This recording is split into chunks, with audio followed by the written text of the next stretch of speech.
Hi everyone and welcome back to the flow of rich money. और आज हम लोग एक बहुत ही इंटरेस्टिंग टॉपिक को समझेंगे, जिसमें कि हम लोग लेट सपोज कि अगर आप लोग को पता चले कि हमारे पॉकेट से हर ईयर जो पैसा है वो गायब हो रहा है, लेकिन हम उसे रोक नहीं सकते हैं। तो हम लोग को लगेगा कि क्या मजाक है, ऐसा थोड़ा ना होता है। लेकिन फॉर एग्जांपल के लिए हम लोग समझते हैं कि फॉर एग्जांपल लेट सपोज आपको एक घर खरीदना था जिसका प्राइस पिछले साल 1 करोड़ रुपीज़ था, पर अभी आपके पास सपोज कि आपके पास वो 1 करोड़ रुपये आ गया है और आप चाहते हैं कि वो घर को जाके आप परचेज करें। लेकिन आप जब जाते हैं तो आपको पता चलता है कि उस घर का प्राइस तो 1 करोड़ की जगह 1 करोड़ 10 लाख हो गया। तो जब आपको पता चलता है कि उसका प्राइस 1 करोड़ से 1 करोड़ 10 लाख हो गया, तो आप ये करते हो, जो 10 लाख रुपीज़ जो इंक्रीज हुआ है, फिर आप सोचते हो कि वो बढ़ा क्यों। तो हम लोग ये समझते हैं कि जो प्राइस इंक्रीज हुआ है प्रीवियस ईयर के कंपैरिजन में इस ईयर जो 10 लाख का इंक्रीज हो गया प्राइस, वो क्यों हुआ। तो इन्फ्लेशन ये होता है कि पर ईयर किसी प्रोडक्ट के प्राइस में जो चेंज आता है पर ईयर परचेजिंग पावर में, जो कि एक सपोज किसी प्रोडक्ट का प्राइस 100 रुपीज़ था और वो नेक्स्ट ईयर 105 रुपीज़ हो जाता है, जो वो 5 रुपीज़ इंक्रीज होता है, जो 5% जो इंक्रीज आया प्राइस में, उसी को इन्फ्लेशन बोलते हैं। अब हम लोग समझते हैं कि इन्फ्लेशन जो है वो होता कैसे है, प्राइस का दाम बढ़ता क्यों है। तो बेसिकली प्राइस किसी भी प्रोडक्ट का प्राइस जो है वो दो तरीके से बढ़ता है। या तो पहला एग्जाम्पल के लिए ले रहे थे कोई प्रॉपर्टी या फिर कोई घर जो हमें खरीदना था, सपोज कि डिमांड जो है वो जो सप्लाई है वो लिमिटेड नंबर में है, पर काफ़ी सारे लोग उस प्रॉपर्टीज को परचेज करना चाहते हैं। इन्फ्लेशन बढ़ने का दो कारण होता है बेसिकली। पहला उसमें से एक होता है डिमांड एंड सप्लाई का। अगर किसी चीज़ का सप्लाई लिमिटेड हो और डिमांड बहुत ही बढ़ जाए, तो उससे ये होता है कि जो मैन्युफैक्चरर होता है या प्रोड्यूसर होता है या बिल्डर होता है, वो उस पर्टिकुलर प्रोडक्ट के प्राइस को बढ़ा देता है। इसमें ये होता है कि काफ़ी सारे कस्टमर्स के पास जो है वो अवेलेबल होता है, या मनी जो है वो कस्टमर्स के पास अवेलेबल होता है, लेकिन उतने नंबर ऑफ क्वांटिटी में जो भी प्रोडक्ट है, जैसे कि अगर कोई फ्लैट चाहिए या बिल्डिंग, वो अवेलेबल नहीं होता है। तो जो बिल्डर होता है या फिर जो मैन्युफैक्चरर होता है, वो उस चीज़ का प्राइस को इंक्रीज कर देता है। एग्जाम्पल के लिए हम लोग समझते हैं कि जो भी लग्जरी ब्रांड्स होता है, जैसे कि फैशन इंडस्ट्रीज में या फिर व्हीकल इंडस्ट्रीज में जो भी प्रीमियम प्रोडक्ट्स होता है, वो लिमिटेड नंबर ऑफ क्वांटिटीज़ में बनाया जाता है।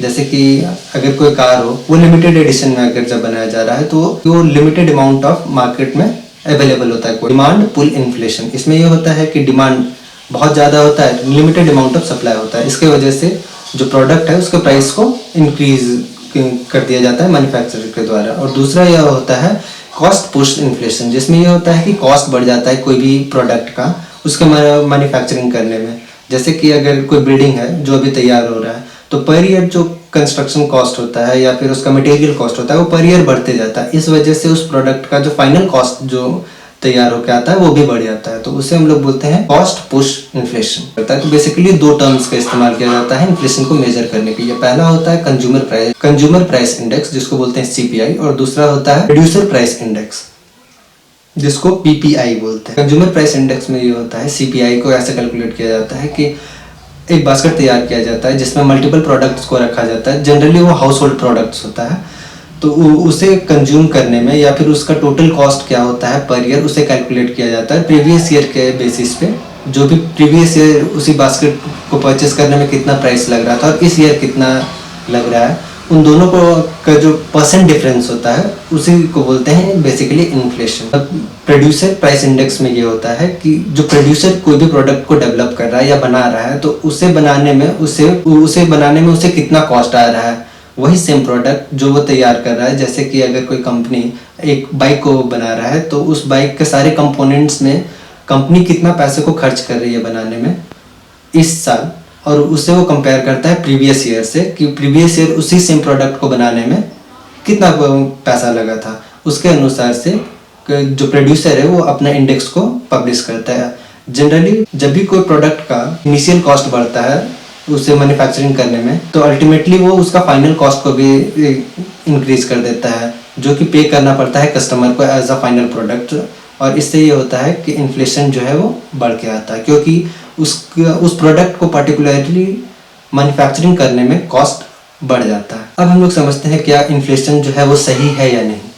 तो बेसिकली इन्फ्लेशन जब तक एक सर्टेन लिमिट तक रहे, एक सर्टेन क्योंकि हर कंट्री जो है वो उसका एक बाउंड्री लिमिट होता है कि इन्फ्लेशन को वो एक पर्टिकुलर स्लॉट में ही रखते हैं। जैसे कि इंडिया का 2 to 6% जो है वो इंडिया का इन्फ्लेशन रेट है। वो जो सेंट्रल गवर्नमेंट है वो हमेशा इन्फ्लेशन को 2 to 6% के बीच में रखती है, ताकि जो इकोनॉमी है वो स्मूथली फंक्शन हो। इनिशियली जो हम लोग एग्जांपल कंसिडर किए थे हाउस का, जो कि प्रीवियस ईयर अगर किसी हाउस का प्राइस 1 करोड़ था और इस बार जब वो 1 करोड़ 10 लाख हो गया, तो क्या वो जो प्राइस 10 लाख बढ़ा है वो रियली, उसे समझते हैं कि वो रियली क्या बढ़ा है।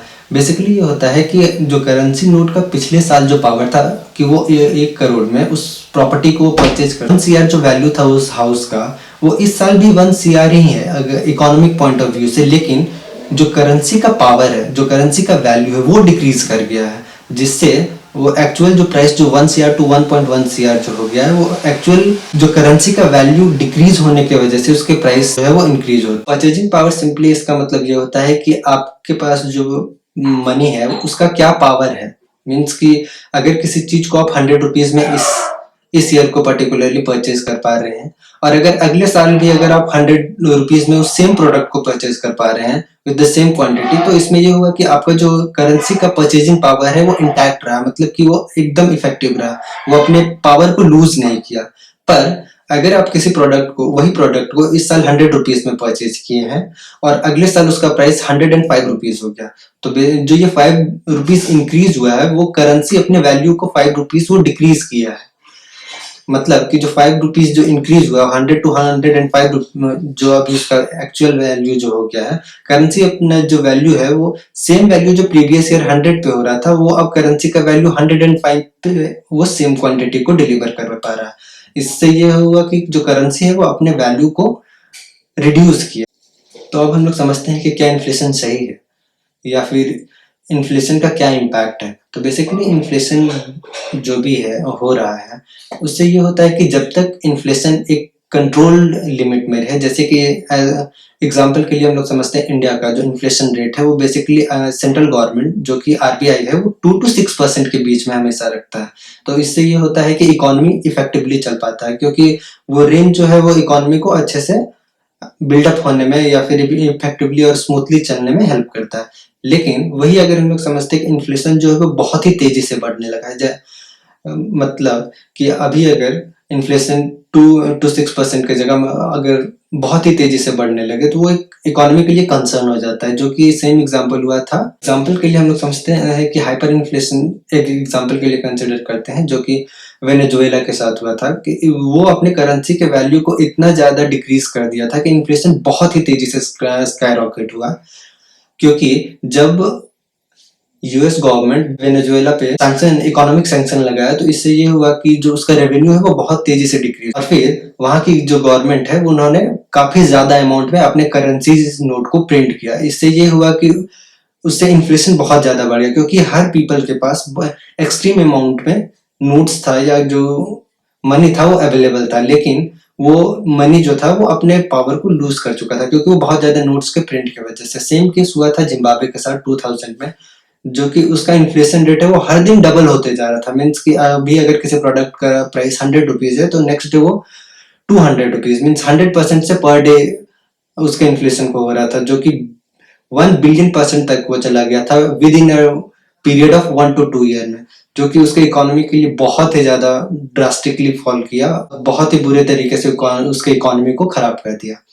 पर अगर हाइपर इन्फ्लेशन खराब, अगर इन्फ्लेशन, तो क्या अगर इन्फ्लेशन अगर नेगेटिव में चला जाए जो कि डिफ्लेशन हो जाए, तो क्या वो सही है?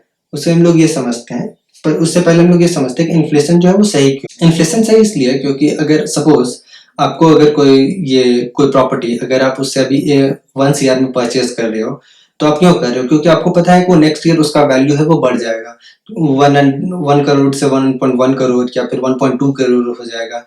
तो आप चाहते हो कि अर्ली उस प्रोडक्ट को परचेज करें, ताकि वो जो एक्स्ट्रा अमाउंट आप बाद में पे करोगे आप उसे नहीं पे करना चाहते हो, तो इसलिए आप कोई भी प्रोडक्ट को परचेज करते हो। पर वही अगर आप उल्टे केस में समझो, जब डिफ्लेशन होने लगे इकोनॉमी में, मीन्स की प्रोडक्ट का प्राइस पर ईयर डिक्रीज होने लगे, मीन्स की अगर जो फ्लैट या जो हाउस आपको अभी 1 करोड़ में मिल रहा था, अगर आपको पता चले कि नेक्स्ट ईयर जो है वो 90 लाख में मिलेगा, तो आप खरीदोगे? नहीं खरीदोगे, क्योंकि आपको पता है कि नेक्स्ट ईयर हम लोग को है वो चीप प्राइस पे मिलेगा।